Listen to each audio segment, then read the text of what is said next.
बिस्मिल्लाहिर्रहमानिर्रहीम। अस्सलामु अलैकुम डियर स्टूडेंट्स ऑफ टोपोलॉजी। अच्छा, आज मैं कुछ थोड़ा सा रिवीजन करेंगे और कुछ थोड़ी थोड़ी नई चीज़ें करेंगे। ठीक है, रिवीजन जो है मैं आपको चाहता हूँ कि जो चीज़ें हमने की हैं उसकी एक थोड़ा सा समराइज़ करके छोटी छोटी चीज़ें आपको रिवाइज़ करके एक दो चीज़ों में एक दो वीडियोज़ बना के दूँ। तो हमने स्टार्ट किया था टोपोलॉजिकल स्पेसिस से। ठीक है जी, टोपोलॉजिकल स्पेसिस जो हैं हमारे पास क्या थी, हमने क्या डेफिनेशन की कि एक्चुअली टोपोलॉजिकल स्पेस दो चीज़ों का कॉम्बिनेशन है, X and collection of subsets, एक non empty set and collection of subsets. If this tau satisfies three conditions, then we will say that it is a topological space. अगर ये तीन conditions को satisfy करे तो फिर हम उसे कहते हैं कि ये topological space है। वो तीन condition कौन कौन सी थी? phi and x should belongs to tau। दूसरी condition थी कि if there are some members belongs to tau, for example a1, a2, an and so on, these belongs to tau, तो इनका union should belongs to tau।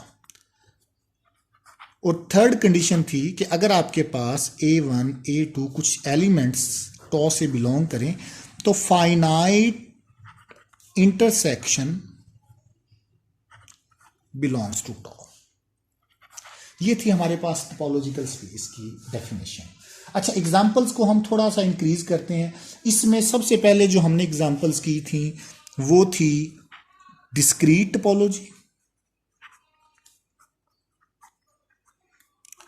Discrete topology में क्या होता था? Discrete topology में कि आप अगर एक्स कोई भी सेट है तो कलेक्शन ऑफ ऑल सबसेट्स यानी P of x, power set जो होता था वो अगर आप टोपोलॉजी ले लें, पावर सेट जो है वो तमाम तीनों कंडीशंस को ट्रिवियली सेटिस्फाई करता है। फाई भी आ जाता है, एक्स भी आ जाता है, यूनियन भी आ जाते हैं, इंटरसेक्शन भी। ये हमारे पास कहलाती है डिस्क्रीट टोपोलॉजी। इसके बाद एक डेफिनेशन थी इनडिस्क्रीट टोपोलॉजी की। क्या डेफिनेशन थी? इनडिस्क्रीट। अच्छा, इनडिस्क्रीट टोपोलॉजी में क्या आ जाता था? Only phi and X. अगर सिर्फ दो एलिमेंट्स हों tau के अंदर तो वो कहलाती है हमारे पास ये आपके पास स्ट्रॉन्गेस्ट टोपोलॉजी है और ये वीकेस्ट टोपोलॉजी है। अगर आप स्ट्रॉन्ग और वीक का कॉन्सेप्ट लें तो ये स्ट्रॉन्गर टोपोलॉजी है और ये वीकर टोपोलॉजी है। अच्छा, इसके अलावा भी हमने कुछ टोपोलॉजीज की एग्जांपल्स की थी। एक आध एग्जांपल मैं आपको नई भी करवाऊंगा।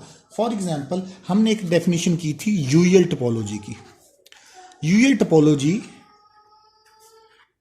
Over R. यूएल टोपोलॉजी में क्या था आपके पास? आप लेते थे कलेक्शन ऑफ, क्या लेते थे यूएल टोपोलॉजी में? Collection of open intervals and their unions, कि जितने भी ए बी इंटरवल हैं, जितने भी, फॉर एग्जाम्पल इसमें 1 3 भी आ जाएगा, 2 -3 भी आ जाएगा, -3 2 सॉरी, और इस तरह के जितने भी इंटरवल्स हैं उन सब का अगर आप यूनियन लेंगे वो मिलके tau बनाते हैं। ठीक है, tau के अंदर तमाम कलेक्शंस होगी ओपन इंटरवल्स की और उनके यूनियंस की। ये भी एक टोपोलॉजी बनाते हैं और इस तरह की टोपोलॉजी को हम कहते हैं यूएल टोपोलॉजी ओवर आर। अच्छा, इसके अलावा भी और काफी सारी टोपोलॉजीज हैं। एक और टोपोलॉजी में ऐड करता जाऊं, सिरपिंस्की स्पेस। सिरपिंस्की टोपोलॉजिकल स्पेस भी कहते हैं। उसमें क्या होता है? सिरपिंस्की टोपोलॉजिकल स्पेस में आपके पास एक्स कोई भी सेट ले लें आप, for example we have this one, तो tau में इस तरह से एलिमेंट आए, for example phi B and X. tau के एलिमेंट्स इस तरह से आए कि हर एलिमेंट जो है या ओपन हो या क्लोज्ड हो। अच्छा, ओपन और क्लोज की बात आ गई तो मैंने अभी तक ओपन और क्लोज का नहीं बताया। जो भी tau के एलिमेंट्स हैं, the elements of tau are called open sets and their complements are called close sets. ठीक है, ओपन और क्लोज का बड़ा सिंपल सा कॉन्सेप्ट हमारे पास मौजूद है कि जो टोपोलॉजिकल स्पेस के एलिमेंट्स हैं वो ओपन सेट होते हैं और जो उनके कॉम्प्लीमेंट होते हैं वो क्लोज होते हैं। तो यहां पे आप देखें फाई ए जो है वो क्या बन गया, क्लोज। बी का कॉम्प्लीमेंट क्या आएगा, ए, और बी क्या बन गया, open. Every subset of x is either open और क्लोज। इसके जितने भी सबसेट आएंगे वो या ओपन है या क्लोज है। इसके ये आपके पास सेरपिन्स की स्पेस कहलाती है।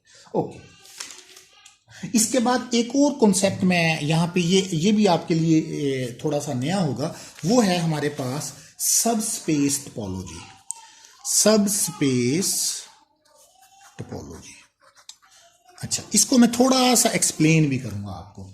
अगर आपके पास एक टोपोलॉजिकल स्पेस है एक्स और टाउ, एक टोपोलॉजिकल स्पेस है एक्स और टाउ, मैंने क्या किया, वाई एक सबसेट लिया एक्स का, y is a subset of x, ठीक है। अब मैंने क्या किया, टॉ के अंदर सपोज एलिमेंट्स थे आपके पास, वहां पे टॉ के अंदर एलिमेंट्स मौजूद थे a1, a2, a3 and an। अब मैंने क्या किया, इस y का इन तमाम एलिमेंट्स के साथ इंटरसेक्शन ले लिया। मैंने क्या लिया, y intersection a1, y intersection a2 and y intersection an। ये जो मेरे पास नए एलिमेंट्स आए, सपोज मैंने कह दिया b1, b2 और bn, ये जो मेरे पास नया सेट आया इसको मैं कह देता हूं, ये भी टोपोलॉजी की तमाम डेफिनेशन को सेटिस्फाई करेगा, ये भी तीनों कंडीशंस को सेटिस्फाई करेगा। ये जो नई टोपोलॉजी आएगी ये कहलाएगी सब स्पेस टोपोलॉजी। ये क्या कहलाएगी, सब स्पेस टोपोलॉजी। सब स्पेस टोपोलॉजी को मैं दोबारा एक्सप्लेन करना चाहूं कि सब स्पेस टोपोलॉजी क्या होती है, तो सिंपल वर्ड्स में आपने एक टोपोलॉजिकल स्पेस ली एक्स टा, कोई भी सबसेट लिया एक्स का, अब उस सबसेट का जो टोपोलॉजी के एलिमेंट्स थे उन तमाम के साथ आपने इंटरसेक्शन लिया। उन तमाम के साथ इंटरसेक्शन लेने के बाद जो आपके पास नया सेट बनेगा, वो आपके पास उन नए सेट्स की जो कलेक्शन बनेगी वो टोपोलॉजी कहलाएगी सब स्पेस टोपोलॉजी। यानी अब वाई टा वाई इज दी सब स्पेस टोपोलॉजी, इज दी सब स्पेस टोपोलॉजी, ठीक है। अब हमारे पास ये क्या कहलाएगी, सब स्पेस टोपोलॉजी। अच्छा, हम क्या करते हैं, इसकी एग्जांपल को करने के लिए हम रियल लाइन पे यूएल टोपोलॉजी को डिस्कस कर लेते हैं, ठीक है। हम लेते हैं यूएल लाइन पे, इसकी एग्जांपल कोई भी आप कर सकते हैं ना। मैं एक एग्जांपल आपको इसको विद एग्जांपल करवाता हूं। फॉर एग्जांपल हमारे पास आर था विद यूएल टोपोलॉजी। आपने क्या किया, इसका एक सबसेट ले लिया, सपोज आपने ले लिया 1 2, अच्छा अगर बुक में देखें तो उन्होंने लिया हुआ 0 1 1 2, कोई भी ले लें, लेट इट बी वाई, ये आपका एक्स था, ठीक है। अब ये इसमें जो आर में यूएल टोपोलॉजी थी उसमें किस तरह के एलिमेंट्स होते थे, 0 1 0 3 1 7, ठीक है। इस तरह के तमाम एलिमेंट्स उसमें मौजूद थे। जब आप इस वाई का इन तमाम के साथ इंटरसेक्शन लेंगे, y का फॉर एग्जांपल 1 2 का आपने इंटरसेक्शन लिया, सपोज आपने इसका इंटरसेक्शन लिया 0.5 और 7 के साथ, तो इंटरसेक्शन क्या आएगा, 0.5 टू क्लोज्ड, दिस वन। अब जो नई टोपोलॉजी आपकी बनेगी y टा y, उसमें ये ओपन सेट इस तरह के होंगे। ओपन सेट कैसे आएंगे, इनका y का उनके ओपन सेट के साथ इंटरसेक्शन लेके जो कलेक्शन आएगी वो आपकी क्या बन जाएगी, सब स्पेस टोपोलॉजी। मेरा ख्याल है सब स्पेस टोपोलॉजी का कॉन्सेप्ट आपको क्लियर हो गया है, ठीक है। आगे मैं फर्दर रिवीजन लेके चलता हूं।